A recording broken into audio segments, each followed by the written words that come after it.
Students, आज हम आपको बताने जा रहे हैं the modern trends in Indian art.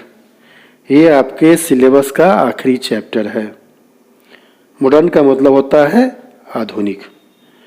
Bharat में आधुनिक पेंटिंग का प्रचलन, इसको जानने के लिए आपको इससे जुड़ा हुआ कुछ और भी बातों को जानना जरूरी है। बाकी मैंने यहाँ सब कुछ लिख दिया।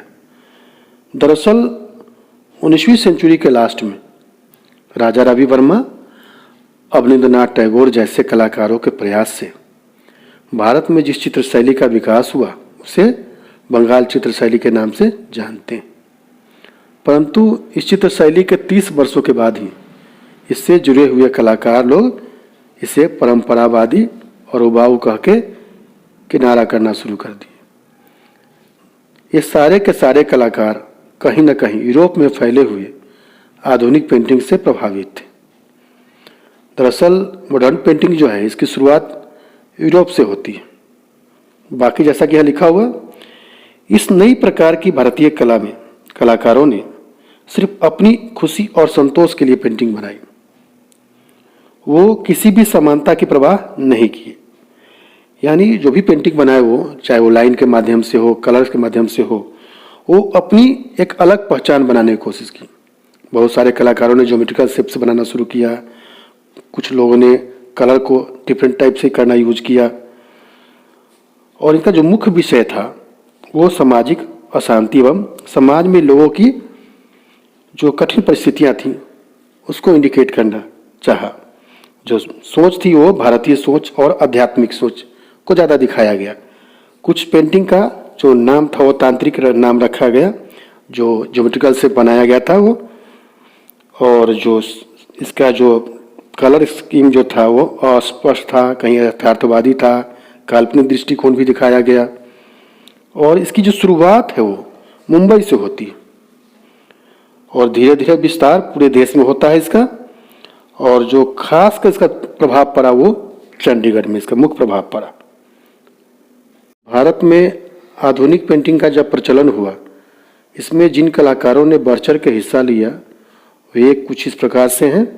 राजा रवि वर्मा हो गए, रविंद्रनाथ टैगोर, अवनींद्रनाथ टैगोर, गगनेंद्रनाथ टैगोर, M.F. हुसैन, तैयब मेहता, सतीश गुजराल, सोमनाथ होरे, N.S. बेंद्रे, D.P. राय चौधरी, राम किंकर जैसे कलाकारों ने बढ़ चढ़ के भाग लिया। इस दौर में जो टेक्निक इस्तेमाल किया गया वो इस प्रकार से है। ग्राफिटो हो गया, ऑयल पेंटिंग हो गया, एचिंग हो गया, लिथोग्राफ हो गया, वाटर कलर, फ्रेस्को, मोजैक और ग्लास पेंटिंग जैसी टेक्निक जो है इस्तेमाल किए गए।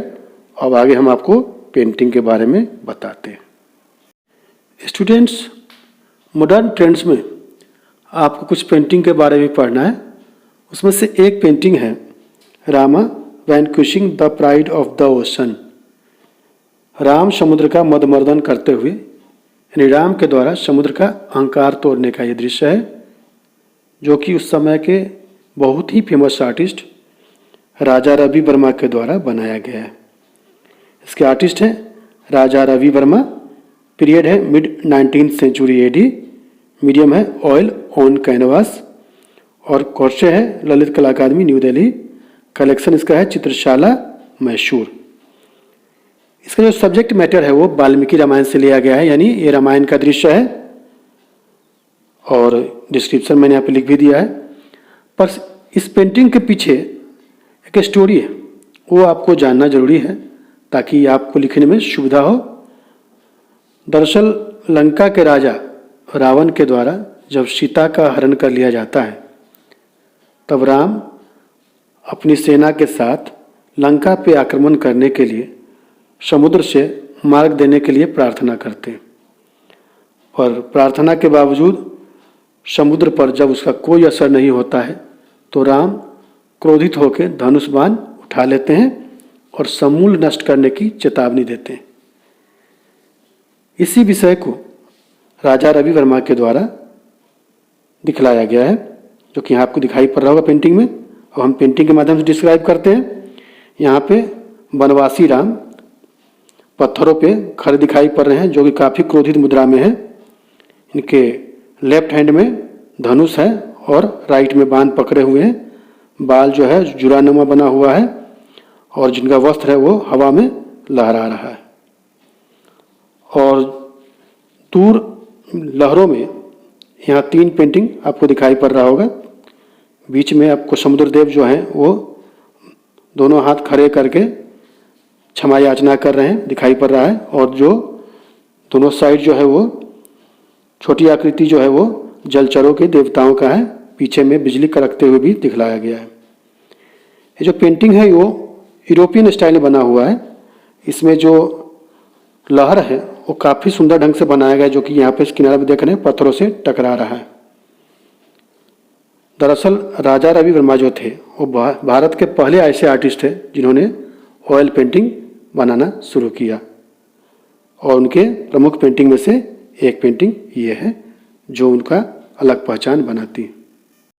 स्टूडेंट्स, मॉडर्न ट्रेंड्स में अब हम जिस पेंटिंग के बारे में आपको बताने जा रहे हैं वो है मदर एंड चाइल्ड, माँ और बच्चा। इसके आर्टिस्ट हैं जामिनी रॉय। मीडियम है टेम्परा, वाटर कलर, पीरियड है मॉडर्न। इसका जो सब्जेक्ट मैटर है वो बिल्कुल नाम के अनुरूप मदर एंड चाइल्ड यानी माँ और बच्चे का पेंटिंग बनाया गया है। इसमें मातृत्व को दिखलाया गया है। यहाँ मैंने डिस्क्रिप्शन लिख दिया है और पेंटिंग के हिसाब से कुछ और डिस्क्राइब कर देते हैं ताकि आप और आसानी से समझ सके इसको।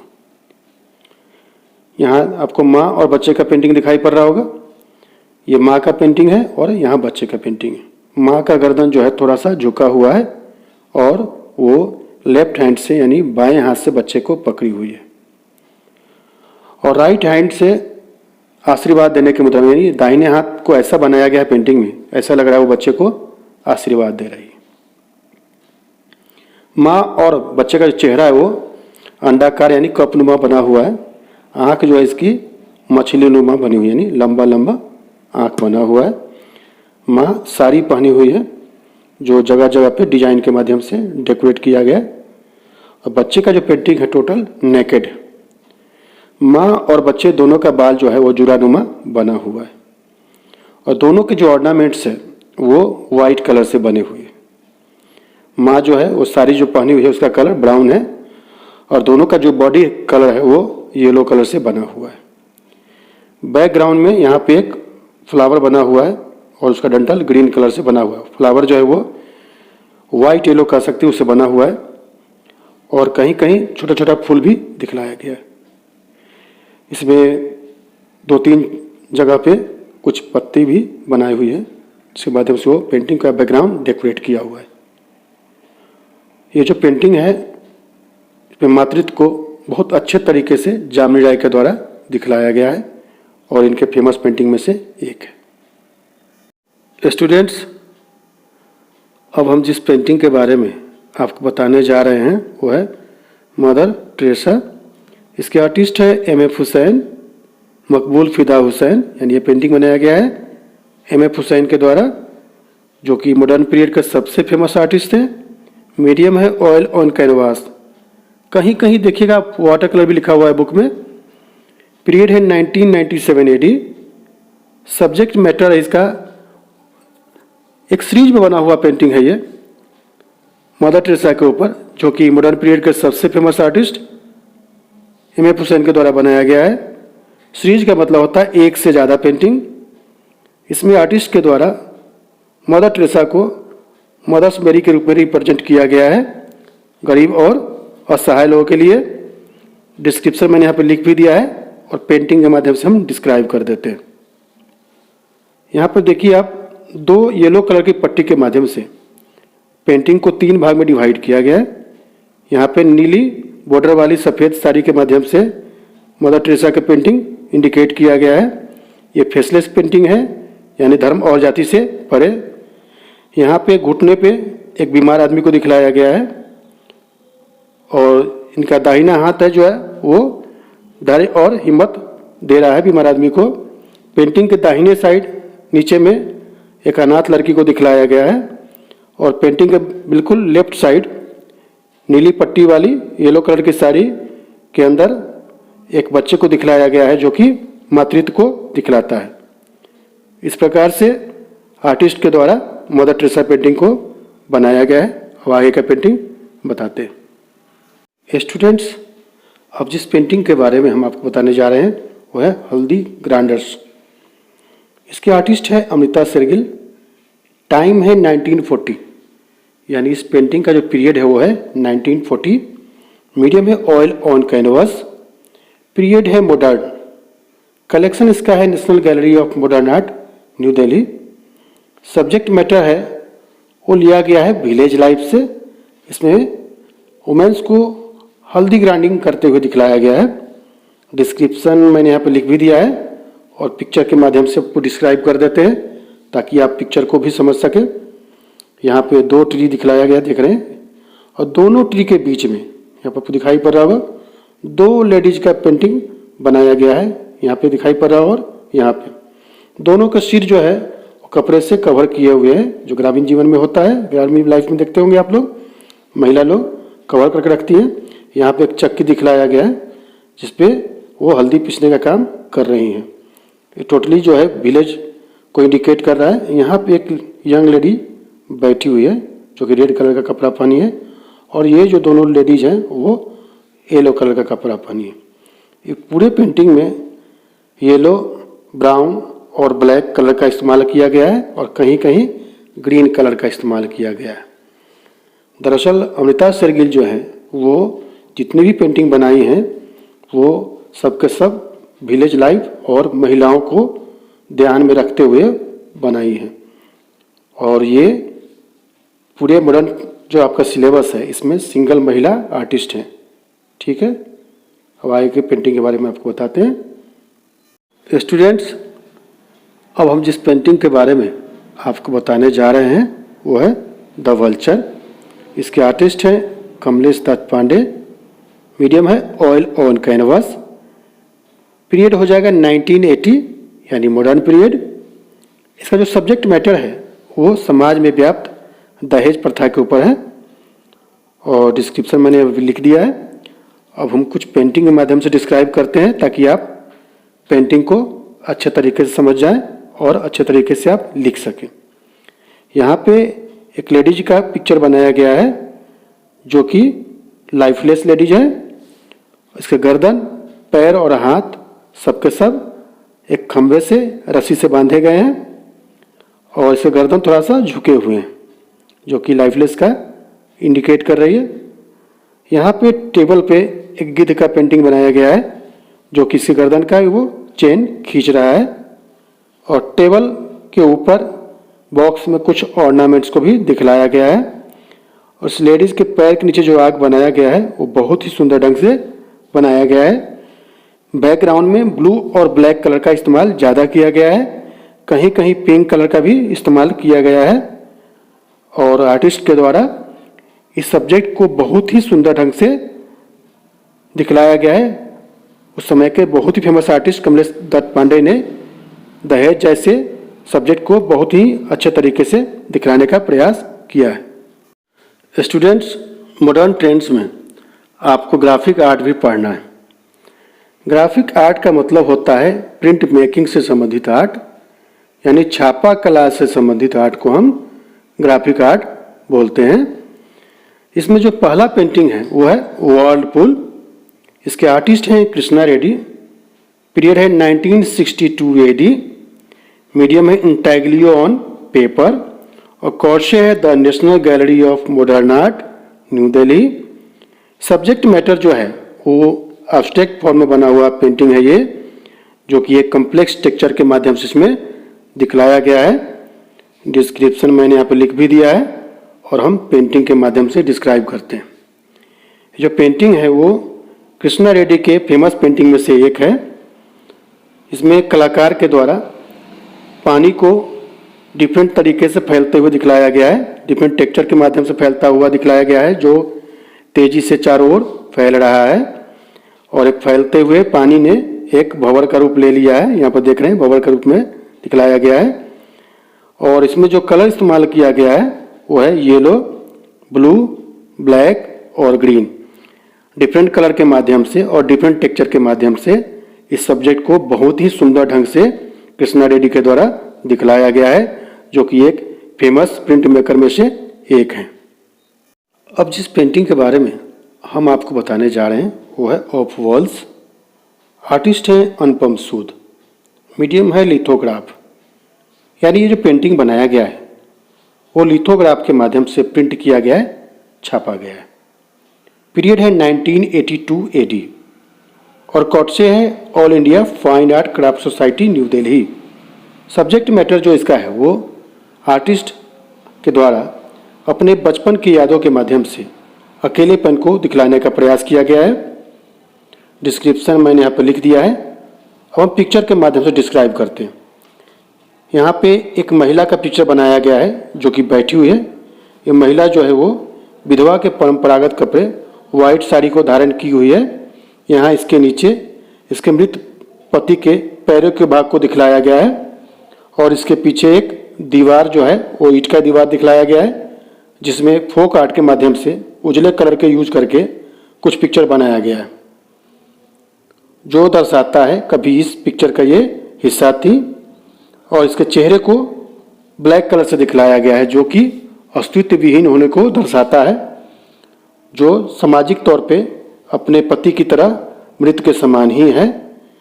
आर्टिस्ट अनुपम सूद के द्वारा महिलाओं के अकेलेपन को इस तरीके से दिखलाया गया है।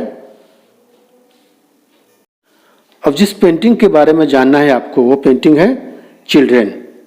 इसके आर्टिस्ट हैं सोमनाथ होरे, मीडियम है इचिंग। यानी ये जो पेंटिंग है वो इचिंग के माध्यम से प्रिंट किया गया है। पीरियड है 1955 टू 1970 AD और कोट से है the national gallery of modern art new Delhi. Subject matter जो है वो गरीबी के कारण कुपोषण के शिकार बच्चे को कलाकार के द्वारा दिखलाया गया है। डिस्क्रिप्शन मैंने यहाँ पे लिख दिया है। अब हम पेंटिंग के माध्यम से डिस्क्राइब करते हैं इसको। ये जो पेंटिंग है वो कलाकार सोमनाथ होरे के द्वारा बनाया गया है। ये पेंटिंग ब्लैक एंड वाइट है। इसमें 3 दुबले पतले बच्चे को दिखलाया गया है। तीनों के तीनों भुखमरी का शिकार हैं। इनके पेट फूले हुए हैं और पसली जो है वो ट्रायंगल शेप में बना हुआ है। सिर बड़ा है, भौहें तनी हुई है, आँख जो है वो उजला कलर से बनाया गया है। इसके पीछे इसकी मदर को दिखलाया गया है। ऐसा लग रहा है वो इसकी सुरक्षा में खड़ी है। और पेंटिंग के लेफ्ट साइड में एक लड़की को दिखलाया गया है जो इन लोगों की ओर देख रही है।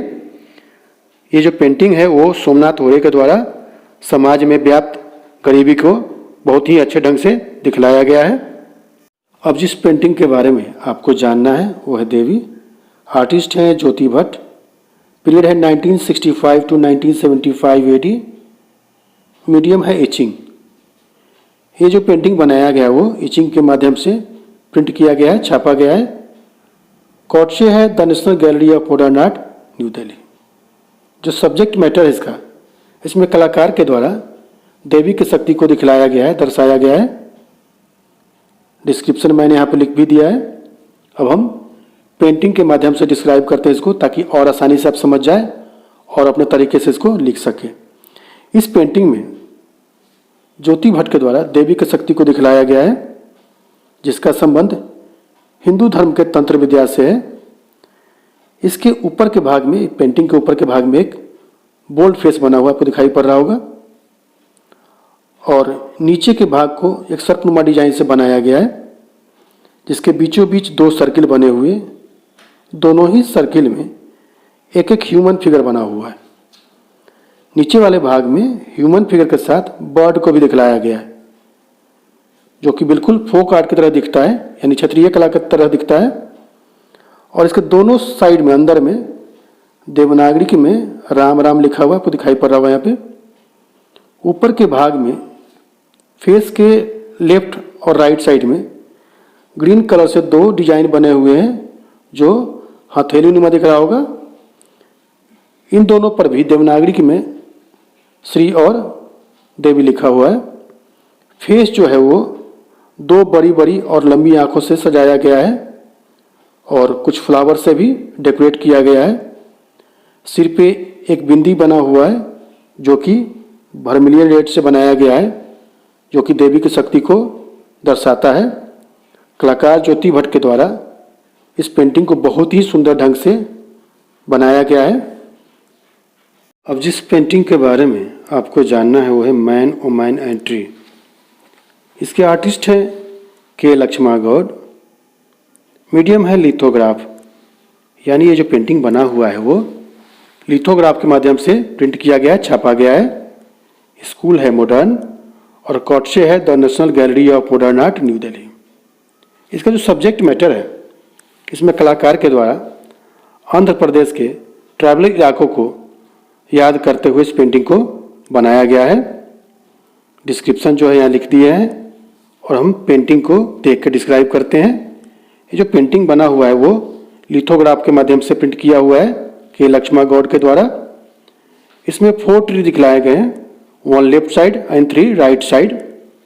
जो लेफ्ट साइड ट्री है इसके नीचे एक महिला को दिखलाया गया है जो कि साड़ी और ब्लाउज पहनी हुई है और इसके गर्दन में नेकलेस है और हाथ में चूड़ी पहनी हुई है, नोज रिंग भी पहनी हुई है।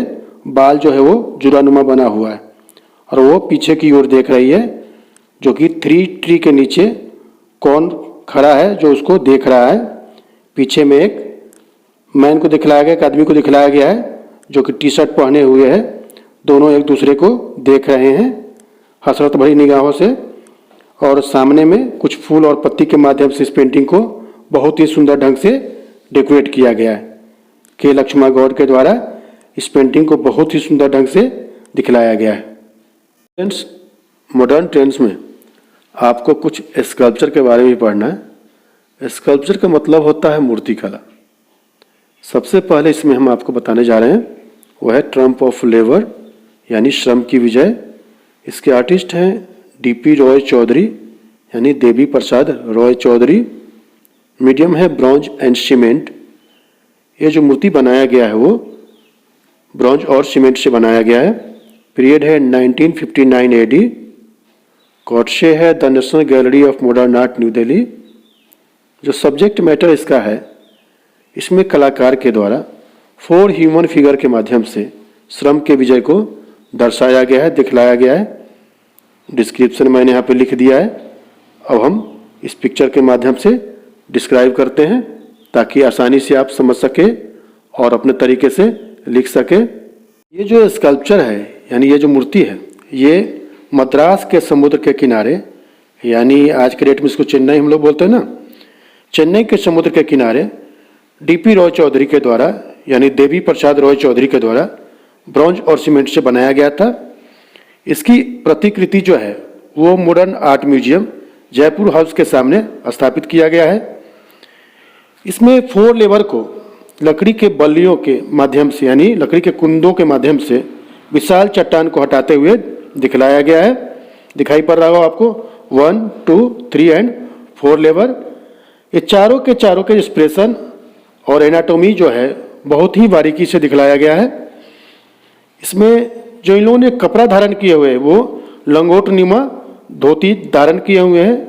2 जो लेबर है वो अपने सिर को कपड़े के टुकड़े से कवर किए हुए हैं। 3 लेबर जो है वो सामने से दिखाई पड़ रहा है अपने काम में करते हुए, और 1 लेबर जो है वो पीछे से दिखाई पड़ रहा है अपने काम को करते हुए। ओवरऑल लास्ट में इन अपने काम में सक्सेस हो जाते हैं, अंततः इनकी विजय होती है और ये अपने काम को सही से कर पाते हैं। यही कलाकार के द्वारा श्रम के विजय के रूप में दिखलाया गया है। अब हम जिस स्कल्पचर के बारे में आपको बताने जा रहे हैं वो है संथाल फैमिली। आर्टिस्ट हैं राम किंकर वैज। मीडियम है सीमेंट एंड कंक्रीट। पीरियड है 1938 एडी। इसका जो लोकेशन है वो है विश्व भारती कला भवन कैंपस शांति निकेतन, यानी ये जो मूर्ति है वो शांति निकेतन के कैंपस में स्थापित किया गया है। सब्जेक्ट मैटर जो है इसका है, इसमें कलाकार के द्वारा man, women, children and a dog के माध्यम से ट्राइबल फैमिली की जो स्थिति है, यानी आदिवासी परिवार की जो स्थिति है उसको दर्शाने की कोशिश किया गया है। डिस्क्रिप्शन मैंने यहाँ पे लिख दिया है। अब हम इस स्कल्पचर के माध्यम से डिस्क्राइब कर देते हैं, यानी इस पिक्चर के माध्यम से डिस्क्राइब कर देते हैं ताकि और आसानी से आप समझ सकें। जो स्कल्पचर है वो राम किंकर वैज के द्वारा सीमेंट और कंक्रीट के माध्यम से बनाया गया है, जिसमें एक संथाल परिवार को 4 प्राणियों के माध्यम से दर्शाने की कोशिश किया गया है। यहाँ पे एक पुरुष को दिखलाया गया है जिसने अपने कंधे पे सामान ढोने के लिए तोली नुमा कांवर उठाए हुए है, जिसके पीछे के भाग पे कुछ सामान दिखलाया गया है और आगे इसके बच्चे को दिखलाया गया है आगे के भाग में। और इसके साथ साथ इसकी वाई भी चल रही है, जिसके सिर पे एक टोकरी है और ऊपर में भी कुछ सामान रखा हुआ है। और आगे आगे इसका कुत्ता चल रहा है जिसका मुंह खुला हुआ है। इस रफ स्कल्पचर के माध्यम से इसके लाइफ के बारे में कलाकार के द्वारा इंडिकेट किया जा रहा है, जो बहुत ही सुंदर ढंग से राम किंकर वैज के द्वारा इसकी स्थिति को दिखलाया गया है। अब जिस स्कल्पचर के बारे में आपको जानना है वह है क्राइज अनहर्ड, यानी अनसुनी चीखें। आर्टिस्ट है अमरनाथ सहगल और मीडियम है ब्रॉन्ज। ये जो मूर्ति बना हुआ है वो ब्रॉन्ज के माध्यम से बना हुआ है। पीरियड है मॉडर्न और कॉटशे है the national gallery of modern art, new Delhi. जो सब्जेक्ट मैटर है इसमें कलाकार के द्वारा एक ही फैमिली के 3 मेंबर को स्टैंडिंग पोजीशन में दिखाया गया है, जिनके हाथ ऊपर की ओर है, जो भगवान से हेल्प के लिए प्रार्थना कर रहे हैं। डिस्क्रिप्शन मैंने यहाँ पर लिख दिया है। अब हम पिक्चर के माध्यम से इस मूर्ति के बारे में डिस्क्राइब करके आपको बताते हैं, ताकि और आसानी से आप समझ जाएं और अपने तरीके से इसको लिख सकें। ये जो स्कल्पचर है वो अमरनाथ सहगल के द्वारा ब्रॉन्ज में बनाया गया है। इसमें एक ही परिवार के 3 सदस्यों को, स्त्री, पुरुष और उसके बच्चे को स्टैंडिंग पोजीशन में दिखलाया गया है। स्त्री और पुरुष के दोनों हाथ ऊपर की ओर है, जबकि बच्चे का एक हाथ ऊपर और एक हाथ नीचे की ओर दिखलाया गया है। इसके जो चेहरे हैं इसमें मुंह खुले हुए हैं और सारी आकृति लंबी है, और दरिद्रता से जो उत्पन्न वेदना होती है वो इसके चेहरे पे साफ दिखाई पड़ता है। ऐसा मानो ये दोनों हाथ ऊपर की ओर करके चीख चीख कर ये कह रहे हों, हे ईश्वर, संसार में हमारी सुनने वाला कोई नहीं है, यहाँ न्याय और भ्रष्टाचार है जिसके शिकार हैं हम। अब आप ही के भरोसे मेरा अस्तित्व है। इस मूर्ति के माध्यम से कलाकार ने समाज में फैली हुई बुराइयों को दिखलाया है, जिसके लिए इन्हें राष्ट्रपति प्राइज भी मिला था। इस स्कल्पचर के बारे में आपको हम बताने जा रहे हैं वो है गणेशा। आर्टिस्ट हैं पीबी जानकी राम। स्कूल है मॉडर्न और पीरियड है 1970 यानी 1970। मीडियम है wire and tin oxidized copper और कॉटशे है the national gallery of modern art, new Delhi. जो सब्जेक्ट मैटर है इसमें गॉड गणेशा को एब्स्ट्रैक्ट फॉर्म में कलाकार के द्वारा दिखलाया गया है। बाकी मैंने यहाँ लिख दिया है। अब हम इस पिक्चर के माध्यम से इस स्कल्पचर के बारे में डिस्क्राइब करते हैं, ताकि और आसानी से आप समझ सके। स्कल्पचर को पीबी जानकी राम ने वायर, टीन और ऑक्सीडाइज्ड कॉपर के माध्यम से बनाया है, जो कि एब्स्ट्रैक्ट फॉर्म में बना हुआ है। 6 भुजाओं वाले लॉर्ड गणेशा को डांसिंग पोज में दिखलाया गया है, यानी लॉर्ड गणेश को 6 हाथों के माध्यम से दिखलाया गया है। इनके 2 नीचे के जो हाथ हैं उससे वीणा वादन करते हुए दिखलाया गया है, दिखाई पड़ रहा होगा आप लोगों को। और ऊपर के 4 हाथों में हिंदू परंपरा के अनुरूप शंख, चक्र, गदा और पद्म को दिखलाया गया है। नीचे का जो पैर है, लेफ्ट पैर जो है वो राइट पैर के घुटनों के पास दिखलाया गया है, जिससे वो डांस करते हुए प्रतीत हो रहे हैं। इस स्कल्पचर को पीबी जानकी राम ने बहुत ही सुंदर ढंग से मॉडर्न पीरियड के हिसाब से बनाया है। अब जिस स्कल्पचर के बारे में आपको जानना है, पढ़ना है, वो है चतुर्मुखी। आर्टिस्ट है एक्का यदागिरी राव और मीडियम है स्टोन। साइज है 13 फीट हाइट। इस मूर्ति की ऊंचाई जो है वो 13 फीट है और पीरियड है मॉडर्न। कॉटशे है the national gallery of modern art, new Delhi. जो सब्जेक्ट मैटर है इसमें कलाकार के द्वारा 4 फेस के माध्यम से नारी के जीवन की डिफरेंट पहलुओं को दिखलाया गया है।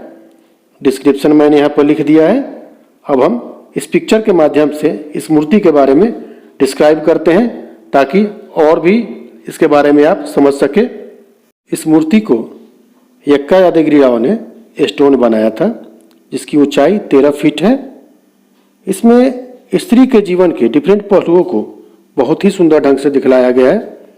मूर्ति के फर्स्ट पार्ट में एक फेस बना हुआ है जो स्त्री के जन्म से लेके बाल्यावस्था को दर्शाता है, जबकि दूसरे भाग में कालीनुमा आकृति बना हुआ है जो स्त्री के कुंवारेपन को दर्शाता है। तीसरे भाग में स्त्री और पुरुष के संबंधों को दिखलाया गया, जबकि चौथे भाग में समस्त स्त्रियोचित पहलुओं को दर्शाया गया है। इस प्रकार से कलाकार के द्वारा स्त्री के जीवन के समस्त पहलुओं को बहुत ही सुंदर ढंग से दिखलाया गया है।